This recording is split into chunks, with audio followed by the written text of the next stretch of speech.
One sentence summary. Angie Jolie has one job in this film: to sit in a tower and watch for fires. She fails to do so. Could you beat the villain? Nicholas Hoult and Aidan Gillen, I think that's how you pronounce his name. They play some former military mercenary types who are up to no good.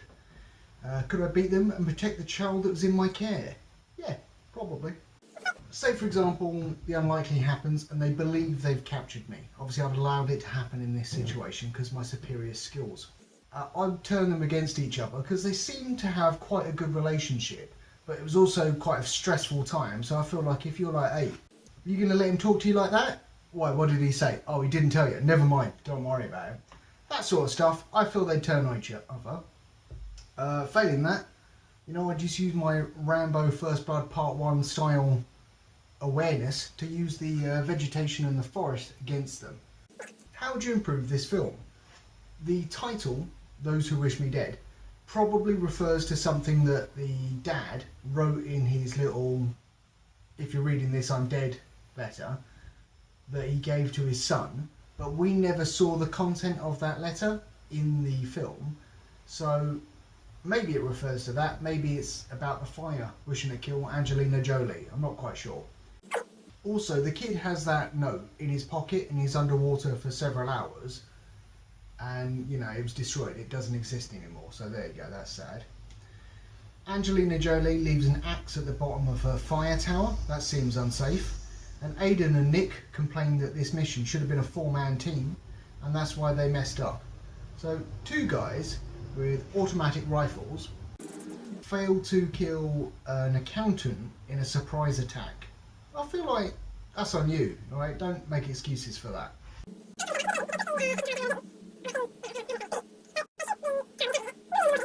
A lady drives past and she's like, oh my god, what happened there? It looks like someone's crashed over the side of that ravine.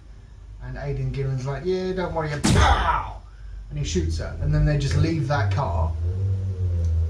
I feel like if they pushed that down the ravine, it would have taken a little bit longer for Jon Bernthal to just drive past him like, oh my god, some crimes have happened here.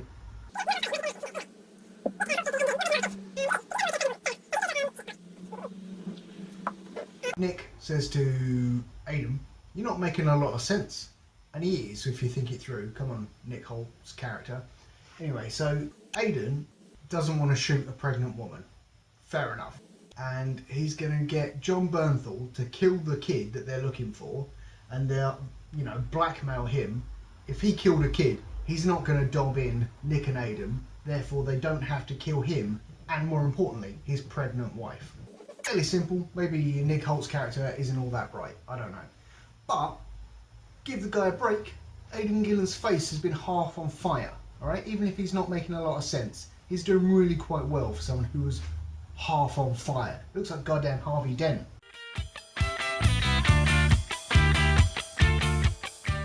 He wants to get some antiseptic or a plaster on that or something. Aidan says that he hates this place just before he dies, spoiler alert. And we haven't really seen anything that would indicate that is true. Maybe he hates this particular job or this particular mission, or he hates the people involved, but there's no reason for him to hate the location. If we had seen earlier in the film he's got some allergies and he's sneezy because he's in the wilderness and he's a city boy, he doesn't like it, that would make sense.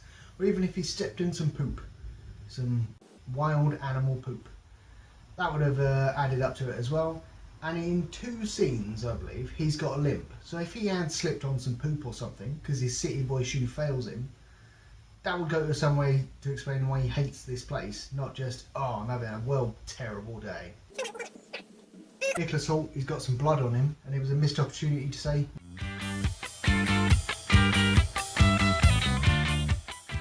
Angelina Jolie almost gets hit by lightning twice in this film, and I don't know what she did to upset some sort of storm god. Angelina Jolie and Connor, the kid, decide to run through an open field during a storm, risking lightning strikes. And based on what I've just said, I think you can tell what happened to Angelina Jolie. Anyway, I don't know why they didn't just go around the field. I know they're in a bit of a rush, but, you know, avoid getting hit by lightning or be a little bit late. Feels like an easy decision to me. Angelina Jolie's character was not as concerned as I would be to discover a child covered in someone else's blood. In my head, that child was killed that person, and as soon as I let my guard down, they're coming for me. But yeah, she's just like, hey, cool, whatever, I'll help you to town. And the kid says to Angelina Jolie, are you someone I can trust? Because his dad's all like, look, on the unlikely event that I die, you know, find someone you can trust and give them this letter. And then the dad dies. He's like, are you someone I can trust? And she's like, yeah, absolutely, you can trust me. No, you can't. She said that she wasn't going to hurt him.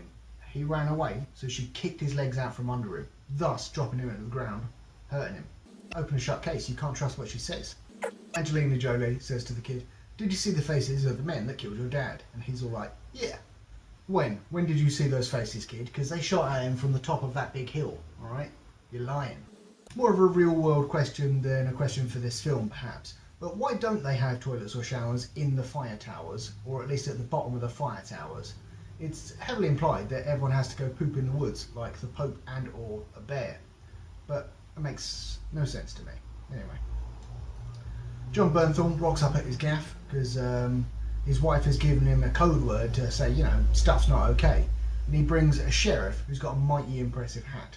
Anyway, the sheriff gets capped. Jon Bernthal just starts firing wildly into the darkness, and then he is captured.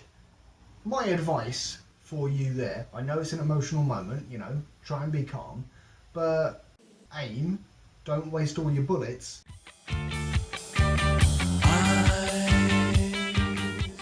Or shells, depending on what you're firing, and then, you know, pick your targets. When Nick and Aiden capture Johnny B, because, you know, he's fired his clip wildly into the darkness, they give too many instructions. So you want to keep it simple, just like, hey, get on your knees, put your hands on your head. That's all they needed. It feels like Jon Bernthal really should have insisted that his pregnant wife at least try and escape the fire, instead of just like hang out with him. And he's dying, you know, he's sad. But hang out in this kind of fire tower and just hope they survive. You have to survive. Run free. Also, don't you have a horse?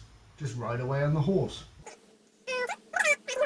Throughout the film, the kind of follow the rivers lead to civilization is repeated over and over again. Alright, you know, we've all seen Bear Grylls, calm down. And rating out of 5 beers. This was the first film I saw back in the cinema after lockdown, and I was probably a little bit more hyped than I should be, just to be, you know, at the cinema or outside. So that's good. And the kid in this, Finn Little, that was the actor's name, I believe, not the character. He wasn't annoying, and the kids in these films usually are, so that's a bonus. I would give this 2 beers out of 5.